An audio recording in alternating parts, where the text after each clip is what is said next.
अब आज हम जो टॉपिक कर रहे हैं ये अगले प्रॉब्लम्स का बेस रहने वाला है, तो इसको समझना ज़रूरी है। तो आज हम पढ़ने वाले हैं इंडेक्स नंबर्स की टेस्ट्स या कंसिस्टेंसी ऑफ इंडेक्स नंबर्स। ये टेस्ट्स जो है ये हमको बताते हैं कि इंडेक्स नंबर्स कितने कंसिस्टेंट है, कितने एडिक्वेट है। दो टेस्ट हमको पढ़नी है, टाइम रिवर्सल टेस्ट और फैक्टर रिवर्सल टेस्ट। तो टाइम रिवर्सल टेस्ट पहले क्या है ये समझ लेते हैं। The formula for calculating an index number should be such that it gives the same ratio between one point of comparison and the other, no matter which of the two is taken as the base. Or, putting it in another way, the index number reckoned forward should be reciprocal of the one reckoned backward. अब इसका मतलब क्या हुआ? इसका मतलब ये हुआ कि हम जब इंडेक्स नंबर्स कैलकुलेट करते हैं तो हम एक बेस ईयर लेते हैं और एक करंट ईयर लेते हैं। तो हमारे पास बेस ईयर की प्राइस और क्वांटिटी होती है। तो प्राइस को हम बेस ईयर की प्राइस को हम P0 कहते हैं और बेस ईयर की क्वांटिटी को हम Q0 कहते हैं। और करंट ईयर की जो क्वांटिटी है उसको हम Q1 कहते हैं और करंट ईयर की प्राइस को हम P1 कहते हैं। तो अगर हम इन दोनों को अदल बदल कर दें, मतलब क्या, बेस ईयर को करंट ईयर बनाएं और करंट ईयर को बेस ईयर बनाएं, तो अब जो हमने P0 लिया था वो बन जाएगा P1 और जो हमने Q0 लिया था वो बन जाएगा Q1 और जो हमने P1 लिया था वो बन जाएगा P0 और जो हमने Q1 लिया था वो हो जाएगा क्या बोला मैंने अभी, जो हमने Q1 लिया था वो होगा Q0। तो इसे हम कहते हैं बेस ईयर और टाइम ईयर को इंटरचेंज करना। जो बेस ईयर है उसको हम करंट ईयर मानेंगे और जो करंट ईयर है उसको हम बेस ईयर मानेंगे। तो जब हम इस तरह से करते हैं तो हमारे फॉर्मूले जो है उनमें P1 Q1 और P0 Q0 और ये सब इंटरचेंज हो जाते हैं। तो यहाँ पर आप देखेंगे कि हम जो ज़ीरो है P01 मतलब कि ज़ीरो बेस ईयर और 1 करंट ईयर, उसको हम जब उल्टा करते हैं तो वो बन जाएगा P10।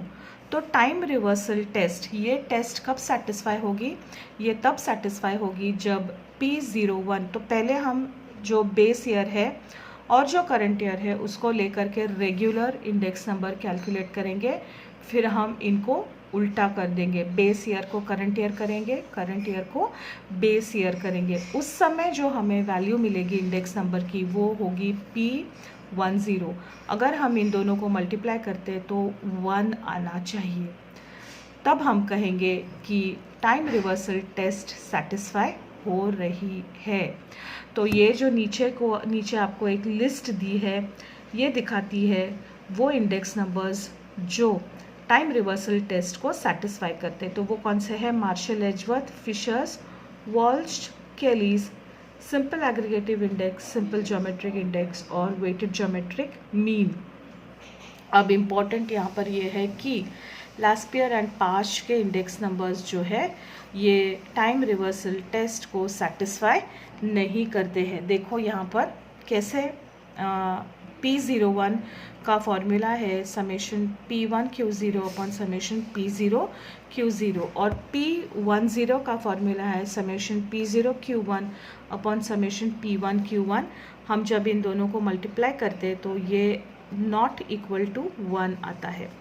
लेकिन जब हम फिशर के लिए ये फॉर्मूला अप्लाई करते हैं, फिशर का देखिए फॉर्मूला P01 का ये है under root P1 Q0 upon P0 Q0 multiplied by summation P1 Q1 upon summation P0 Q1 और P10 का फॉर्मूला है summation P0 Q1 upon summation P1 Q1 multiplied by summation P0 Q0 upon summation P1 Q0। इसका under root, इसको हम जब solve करते हैं तो इसका आंसर आता है 1। ठीक है, इसलिए time reversal test is satisfied by Fisher's index numbers. अब जो दूसरी टेस्ट है उसको कहते हैं फैक्टर रिवर्सल टेस्ट। अब ये क्या होती है पढ़ते हैं हम। According to Fisher, just as each formula should permit the interchange of, यहाँ पे क्लियर नहीं दिख रहा है, should permit the interchange of two items without giving inconsistent result. So, it ought to permit interchanging the price and quantity without giving inconsistent result. इसका मतलब ये हुआ कि ऊपर जैसे हम बेस ईयर और करंट ईयर इन दोनों को इंटरचेंज करते थे, यहाँ पर हम प्राइस और क्वांटिटी को इंटरचेंज करेंगे। मतलब कि जो प्राइस है उसको क्वांटिटी और जो क्वांटिटी है उसको प्राइस, इस तरह से लेने के बाद जो वैल्यूज़ आती है, तो यहाँ पर देखिए P01 into Q01 is equal to summation P1 Q1 upon summation P0 Q0. तो this holds that the product of price index and quantity index should be equal to corresponding value index. तो ये जो time factor reversal test है ये satisfy करने वाला केवल fishers ideal index number है। फैक्टर रिवर्सल टेस्ट और टाइम रिवर्सल टेस्ट पर बेस्ड हम प्रॉब्लम्स करेंगे।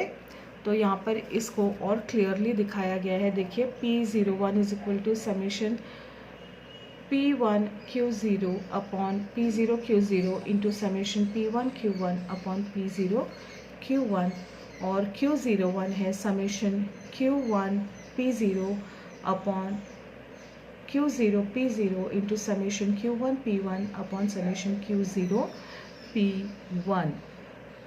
तो अब हम जो अगला वीडियो देखेंगे वो इसके ऊपर बेस्ड है। अब इसको सॉल्व करने के बाद ये इसका आंसर आना चाहिए, summation P1 Q1 upon summation P0 Q0। अगर ये आ रहा है तो हम कहेंगे कि ये index number factor reversal test को सेटिस्फाई कर रहा है।